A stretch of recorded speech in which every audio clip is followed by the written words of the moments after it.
ஒரு தப்பு உன்னோட வாழ்க்கையே மாத்துது, உன்னை சந்தோஷப்படுத்துதுன்னா, அந்த தப்ப செய்யலாம். அது தப்பே கிடையாது.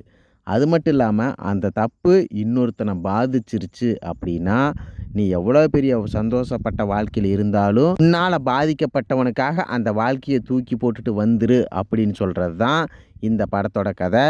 இந்த படத்துல பிரதீப் ரங்கநாதன், அனுபமா, கயடு மிஸ்கின், கௌதம் வாசுதேவ மேனன், ஜார்ஜ் மரியான் போன்றவங்கெல்லாம் நடிச்சிருக்கிறாங்க. வாங்க இந்த படத்தோட கதைக்குள்ள போலாம். பிரதீப் ரங்கநாதன் ஸ்கூல்ல படிக்கும்போது அவரு கம்ப்யூட்டர் சயின்ஸ்ல மட்டும் கோல்டு மெடல் வாங்கியிருப்பாரு. அப்புறம் அவர் ஆசைப்பட்ட பொண்ணுகிட்ட போய் ஒரு லவ்வை சொல்லும்போது அந்த பொண்ணு என்ன சொல்லிடுவானா, உன்ன மாதிரி படித்த பையனை நான் லவ் பண்ண மாட்டேன், ரக்குடான பையனை லவ் பண்ணாதான் நான் காலேஜ் போகும்போது எனக்கு கெத்து அப்படின்னு சொன்ன உடனே பிரதீப் ரங்கநாதன் விஜய் சித்துக்கிட்ட, ஏன் மச்சான் நல்ல பசங்களையெல்லாம் பொண்ணுங்க லவ் பண்ணுவாங்க அப்படின்னு சொன்னதெல்லாம் பொய் தானே, நம்ம இனிமேல் நல்ல பையனாக இருக்கக்கூடாதுரா, ஏஜிஎஸ் காலேஜில் நம்மளுக்கு சீட்டு கிடச்சிருக்குது, நம்ம பேரையே மாத்திரம்டா, டி ரங்கநாதன் அப்படிங்கிறத டிராகன்னு மாற்றிக்கிட்டு நம்ம கெத்தாக சுற்றலாம்டா, குறிப்பாக நம்ம நல்ல பையனாக இருக்கக்கூடாது, பேட் பாயாக இருக்கணும்டா அப்படின்னு சொல்லிட்டு காலேஜ் போய் ஜாயின் பண்ணுறாங்க. அதேமாரி அங்கே ரவுடித்தனம் பண்ணுறாரு, பொறுக்கியாக சுற்றிட்டு இருக்கிறாரு. அப்போ பிரதீப் ரங்கநாதனை அனுபமா காதலிப்பா, 2 பேரும் நல்லா லவ் பண்ணிட்டு இருப்பாங்க. அந்த அனுபமா இவன் கெட்ட பையன்னு தெரிஞ்சுமே லவ் பண்ணி இவனுக்கு வேணுங்கிற உதவி செஞ்சிட்ருப்பான். ஒரு குறிப்பிட்ட நாள் வரைக்கும் அவளால் தாக்கு பிடிக்க முடியும். அதுக்கப்புறம் அனுபமா வீட்டில் மாப்பிள்ளை பார்க்க ஆரம்பிச்சிடுவாங்க.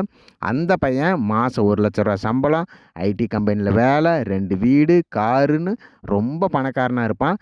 எந்த இடத்துலையுமே அந்த மாப்பிள்ளையை வேண்டான்னு சொல்கிறதுக்கான காரணமே இல்லாத அளவுக்கு ஒரு மாப்பிள்ளையை கூட்டிகிட்டு வந்திருப்பாங்க. அனுபமா பிரதீப் ரங்கநாதனை கூப்பிட்டு ஒரு காஃபி ஷாப்பில் எனக்கு மாப்பிள்ளை பார்த்துருக்குறாங்க அப்படின்னு சொன்ன உடனே அதுக்கு பிரதீப் ரங்கநாதன் சொல்லுவான், அவன் அழகா இல்லைன்னு சொல்லி ரிஜெக்ட் பண்ணு அப்படின்னு சொன்ன உடனே, இல்லை அவன் அழகாக இருக்கிறான். சரி சம்பளம் பத்துலின்னு சொல்லி ரிஜெக்ட் பண்ணு அப்படின்னோடனே, இல்லை அவன் 1,00,000 ரூபாய்க்கு மேலே சம்பளம் வாங்குறான்.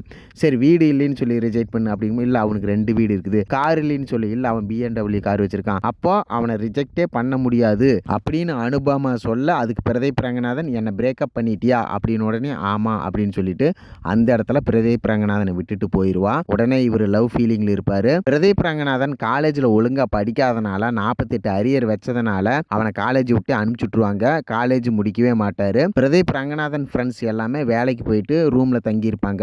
பிரதீப் ரங்கநாதன் அவங்க அப்பா அம்மாட்ட நான் வேலைக்கு போகிறேன்னு போய் சொல்லிட்டு அவங்க ஃப்ரெண்ட் ரூமில் போய் அடிக்கடி தங்கிக்குவார். மாத சம்பளமாக அந்த விஜய் சித்துக்கிட்டே வாங்கிட்டு போய் அவங்க அப்பா அம்மாட்ட கொடுத்து மீண்டும் அப்பா எனக்கு செலவுக்கு பணம் வேணுப்பான்னு சொல்லி அதே பணத்தை வாங்கிட்டு வந்து விஜய் சித்துக்கிட்ட கொடுத்துருவாரு.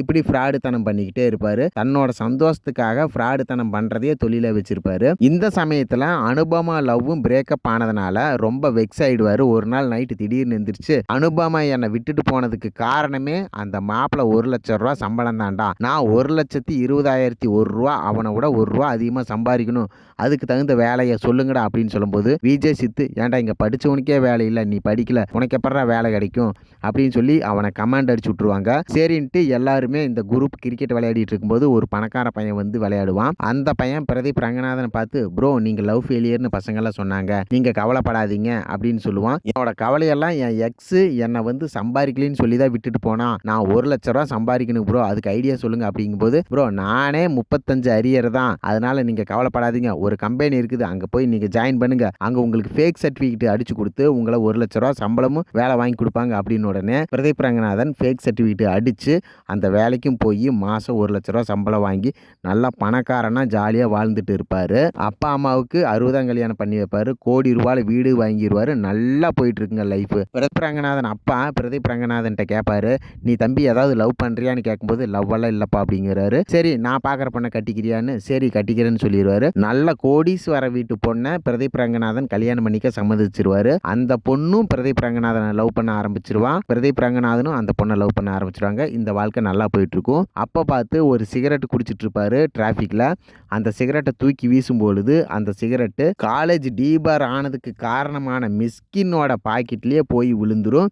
அந்த மிஸ்கின்னு அந்த காரை துரத்திட்டே போய் பார்க்கும்போது, என்னை யாருன்னு தெரியுதா தம்பி அப்படின்னு உடனே பிரதீப் ரங்கநாதனுக்கு உடனே ஷாக் ஆயிடுவான். ஏன்டா நீ காலேஜே முடிக்கல, 48 அரியர் வேறு வச்சுருக்க, எப்பட்றா நீ இவ்வளோ சம்பாரிச்ச, எப்படி இந்த கம்பெனியில் சேர்ந்த அப்படின்னு சொல்லும்போது, சார் என்னை மன்னிச்சிருங்க சார், நான் ஃப்ராட் பண்ணி தான் இந்த கம்பெனியில் சேர்ந்தேன், எப்படியாவது என்னை காப்பாற்றிருங்க சார், எனக்கு இப்போ தான் கல்யாணம் கூட ஆக போகுது அப்படின்னு சொல்லும்போது, அந்த மிஸ்கின் என்ன சொல்லுவான்னா, அதெல்லாம் நான் ஒத்துக்கவே மாட்டேன், உனக்கு வேணா ஒரு வாய்ப்பு தர்றேன், மீண்டும் வந்து காலேஜில் சேர்ந்து அந்த 48 அரியரை கிளியர் பண்ணிடு, நான் உன்னை மன்னிச்சு விட்டுறேன், நீ பண்ணின தப்பை யாருக்கிட்டையும் சொல்ல மாட்டேன் அப்படின்னு சொல்ல மீண்டும் காலேஜில் போய் சேர்ந்துக்குவார். அங்கே பிரதீப் ரங்கநாதனோடைய எக்ஸ் லவர் அனுபமா காலேஜில் லெக்சராக இருப்பாங்க. அந்த லெக்சர் பிரதீப் ரங்கநாதனுக்கு உதவி பண்ணி அவனை படிக்க வச்சு அந்த அரியர் எல்லாம் கிளியர் பண்ண வச்சிருவாங்க. கடைசி எக்ஸாம் மட்டும் சரியாக எழுத முடியாத போனதுனால இவருக்கு நல்லா தெரியும் நான் இந்த எக்ஸாமில் பாஸ் பண்ண மாட்டேன் அப்படின்னு சொல்லி மீண்டும் ஃப்ராடு பண்ணி அந்த எக்ஸாம்லையும் பாஸ் பண்ணிடுவார். பிரதீப் ரங்கநாதன் நினைச்ச மாதிரியே கம்பெனியில் ஏமாத்தி இருப்பாரு, ஃப்ராடு பண்ணி 48 அரியரையும் கிளியர் பண்ணியிருப்பாரு. கட்டிக்கு போகிற பொண்ணுகிட்டையும் நான் எந்த பொய்யும் சொல்லலின்னு பொய் சொல்லியிருப்பாரு. இப்படி எல்லா இடத்துலையும் ஃப்ராடு பண்ணி கல்யாணம் பண்ணுற ஸ்டேஜில் வந்து இருக்கும்போது பிரதீப் ரங்கநாதனுடைய ஃப்ரெண்டு ஒருத்தன் தற்கொலை முயற்சி பண்ணியிருப்பான்.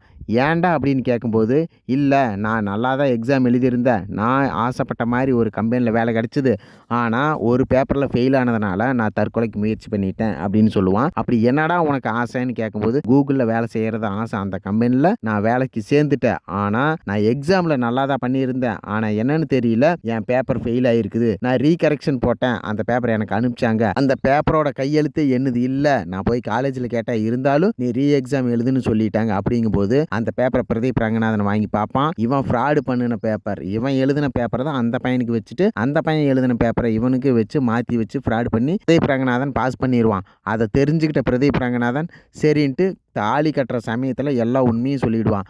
அந்த பொண்ணுக்கிட்ட நான் உங்ககிட்ட பொய் சொல்லிட்டேன்னு சொல்லிவிட்டு அவங்க அப்பா கிட்ட, அப்பா என்னை மன்னிச்சிருங்கன்னு சொல்லிவிட்டு ப்ரொஃபஸர்கிட்ட, சார் நான் ஃப்ராட் பண்ணி தான் பாஸ் பண்ணேன், அது இல்லாமல் கம்பெனி மேனேஜர்ட்டையும் உங்கள் கம்பெனியில் நான் வந்து ஃப்ராட் பண்ணி தான் நான் கம்பெனியில் ஜாயின் பண்ணேன்னு சொல்லி இவர் தானாக போய் அரெஸ்ட் ஆகிடுவார். அரெஸ்ட் ஆகி 6 மாதம் ஜெயிலில் போட்டு திரும்பி வந்துடுவார். பிரதீப் ரங்கநாதன் சொகுசாக வாழ்கிறக்காக ஒரு பொய் சொன்னார். ஆனால் அந்த பொய் இன்னொருத்தனை பாதிச்சிருச்சு அப்படின்னு தெரிஞ்ச உடனே எல்லா உண்மையும் சொல்லி இவர் பழைய நிலைமைக்கு வந்துடுவார். சுகியை ஓட்டி சந்தோஷமான வாழ்க்கையை நடத்திட்டு இருப்பார். பழைய மாதிரியே வாடகை வீட்டில் தங்கி சாதாரண வாழ்க்கையை வாழ ஆரம்பிச்சிருவாங்க. அப்போ பிரதீப் ரங்கநாதன் அப்பா சொல்லுவார், நீ முயற்சி மட்டும் கைவிடாத, நீ நல்லா முயற்சி பண்ணி நல்லா ஆளாக வந்துடுவேன், ஆனால் பொய் மட்டும் சொல்லாத அப்படின்னு சொல்லி இந்த படத்தை இதோட முடிச்சிடுவாங்க. ஒரு பொய்யினால உன் வாழ்க்கை சந்தோஷமாக மாறப்போகுது அப்படின்னா தைரியமாக பொய் சொல்லு, அந்த பொய் இன்னொருத்தனை பாதிக்குது அப்படின்னா அந்த பொய் சொல்லாத, அந்த வாழ்க்கை உனக்கு வேணாம் விட்டுட்டு வந்துரு அப்படிங்கிறதா இந்த படத்தோட கதை. உங்கள் வாழ்க்கை சந்தோஷமாக இருக்கணும்னா நீங்கள் பொய் சொல்லுவீங்களா மாட்டீங்களா அப்படிங்கிறத கமெண்ட் பண்ணுங்கள். நன்றி, வணக்கம்.